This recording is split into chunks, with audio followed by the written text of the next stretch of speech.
아내의 빈자리. 아내가 어이없는 사고로 우리 곁을 떠난 지 4년. 지금도 아내의 빈자리는 너무나 크기만 합니다. 스스로 밥 한 끼 끓여 먹지 못하는 어린아이와 남편을 두고 떠난 심정이야 오죽하겠습니까마는 난 나대로 아이에게 엄마 목까지 해주지 못하는 게 늘 가슴 아프기만 합니다. 언젠가 출장으로 인해 아이에게 아침도 제대로 챙겨주지 못하고 출근 준비만 부랴부랴 하다가 새벽부터 집을 나섰던 적이 있었지요. 전날 지어 먹은 밥이 밥솥에 조금은 남아있기에 계란찜을 얼른 데워놓고 아직 잠이 덜 깬 아이에게 개강 설명하고 출장지로 내려갔습니다. 그러니 일이 손에 잡힐 리가 있나요? 그저 걱정이 되어 몇 번이나 전화로 아이의 아침을 챙기느라 제대로 일도 못 본 것 같습니다. 출장을 다녀온 바로 그날 저녁 8시. 집으로 돌아온 나는 아이와 간단한 인사를 한 뒤 너무나 피곤한 몸에 아이의 저녁 걱정은 뒤로 한 채 방으로 들어와 양복상의를 아무렇게나 벗어 던지고 침대에 대자로 누웠습니다. 그 순간 푹 소리를 내며 빨간 양념국과 손가락만한 라면가락이 침대와 이불에 퍼질러지는 게 아니겠습니까? 퉁퉁 부른 컵라면이 이불 속에 있었던 것입니다.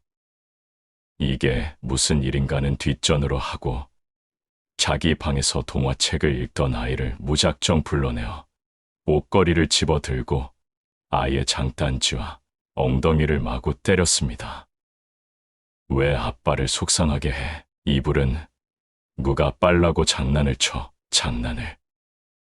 다른 때 같으면 그런 말은 안 했을 텐데 긴장에 있었던 탓으로 때리는 것을 멈추지 않고 있을 때 아들 녀석의 울음 섞인 몇 마디가 나의 매든 손을 멈추게 했습니다. 아들의 얘기로는 밥솥에 있던 밥은 아침에 다 먹었고 점심은 유치원에서 먹고 다시 저녁 때가 되어도 아빠가 오시질 않아 마침 싱크대 서랍에 있던 컵라면을 찾아냈다는 것입니다.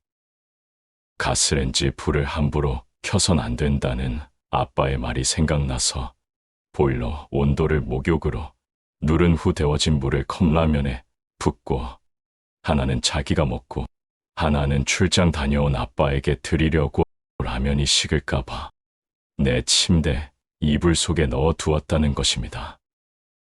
그럼 왜 그런 얘기를 진작 안 했느냐고 물었더니 제 딴엔 출장 다녀온 아빠가 반가운 나머지 깜박 잊어버렸다는 것입니다. 아들 앞에서 눈물을 보이는 것이 쉬어 화장실로 뛰어들어간 저는 수돗물을 크게 틀어놓고 엉엉 소리내어 울었습니다. 한참이나 그러다가 정신을 차리고 나와서는 우는 아이를 달래 약을 발라주고 잠을 재웠습니다. 라면에 더러워진 침대부와 이불을 치우고 아이 방을 열어보니 얼마나 아팠으며 잠자리 속에서도 흐느끼지 뭡니까? 정말이지 아내가 떠나고 난 자리는 너무 크기만 해서 앞으로 어떻게 살아야 할지 나는 그저 오랫동안 문에 머리를 박고 서 있어야 했습니다. 아내가 우리 곁을 떠난 지 이제 5년. 이제는 아내의 빈자리가 느껴지지 않을 만도 한데 아직도 아내의 자리는 너무나 크기만 합니다. 1년 전에 아이와 그 일이 있고 난 후 난 나대로 아이에게 엄마의 몫까지 더욱더 신경을 쓰기 위해 많은 노력을 했습니다. 아이도 나의 걱정과는 달리 튀었고 맑게 커가는 것 같아서 아이에게 정말로 고맙다는 생각을 했습니다. 아이의 나이 이제 7살. 얼마 후면 유치원을 졸업하고 내년부터는 학교를 갑니다. 그동안 아이에게 또 한 차례 매를 들었습니다. 어느 날 유치원에서 전화가 오더군요. 아이가 그날 유치원을 오지 않았다는 것이었습니다. 너무나 떨리는 마음에 회사를 조퇴하고 바로 집으로 와서 아이를 찾아봤지만 아이의 모습은 보이지 않았습니다. 아이의 이름을 부르며 온 동네가 떠나갈 정도로 애타게 아이를 찾았습니다. 그런데 그놈이 놀이터에서 혼자 신나게 놀고 있더군요. 너무나도 아이에게 화가 나서 집으로 온 후 아이에게 매를 들었습니다. 그런데 아이는 단 한 차례의 변명도 하지 않고 잘못을 빌더군요. 나중에 안 사실이지만 그날은 유치원에서 부모님을 모셔놓고 재롱잔치를 한 날이라고 했습니다. 그 일이 있고 며칠 후 아이는 유치원에서 글을 배웠다고 너무나도 기뻐하는 모습으로 집으로 들어왔습니다.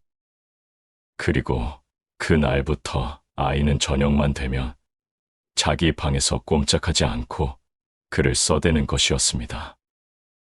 아이의 모습이 얼마나 기특한지 비록 아내가 없지만 하늘에서 아이의 모습을 보곤 미소 짓고 있을 생각을 하니 난 또 다시 흐르는 눈물을 참을 수가 없었습니다. 그렇게 1년 정도의 시간이 흐르고 겨울이 되고 거리에는 크리스마스 캐롤송이 흘러나올 때쯤 아이가 또 한 차례 일을 저질렀습니다. 그날 회사에서 퇴근 준비를 하고 있는데 누군가가 나를 찾는다고 전화를 했습니다.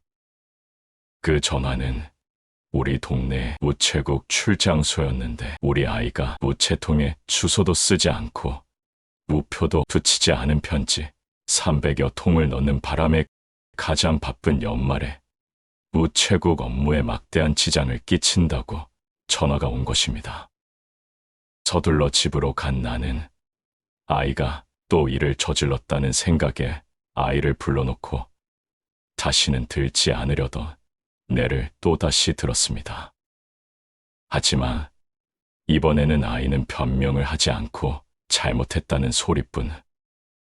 아이가 그렇게 맞는데도 변명을 하지 않자 난 아이를 때리는 것을 그만두고 우체국에 가서 편지를 받아왔습니다.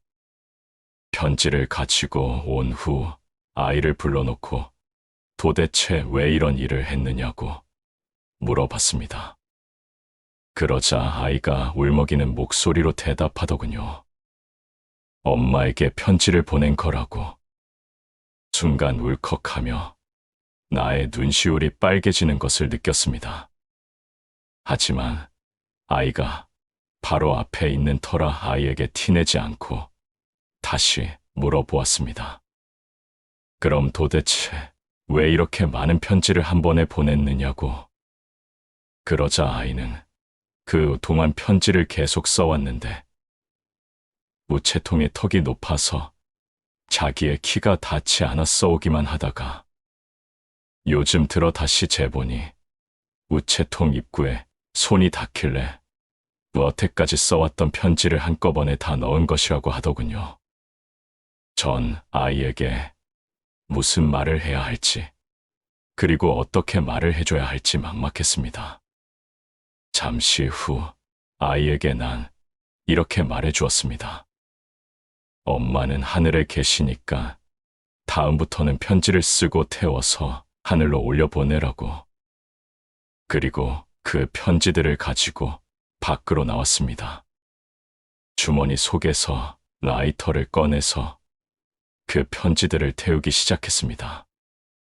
그러다가 문득 아이가 엄마한테 무슨 얘기를 하고 싶었을까 궁금해졌습니다. 그래서 태우던 편지들 중 하나를 들고 읽어보았습니다. 보고 싶은 엄마에게, 엄마, 지난주에 우리 유치원에서 재롱잔치를 했어. 근데 난 엄마가 없어서 가지 않았어. 아빠가 엄마 생각날까봐 아빠한테 얘기 안 했어. 아빠가 나 찾으려고 막 돌아다녔는데 난 일부러 아빠 보는 앞에서 재미있게 놀았어.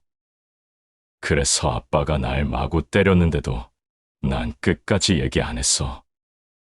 나 매일 아빠가 엄마 생각나서 우는 거 본다. 근데 나 엄마 생각 이제 안 나. 아니, 엄마 얼굴이 생각이 안 나. 엄마 나 꿈에 한 번만 엄마 얼굴 보여줘, 알았지? 보고 싶은 사람 사진을 가슴에 품고 자면 그 사람이 꿈에 나타난다고 하던데 엄마도 그렇게 해줄 거지? 그 편지를 읽고 또 다시 고개를 떨구었습니다. 도대체 이 아내의 빈자리는 언제 채워질까요? 아니, 영원히 채워지지 않는 이 자리는 나의 눈물로만 채워야 하는 걸까요?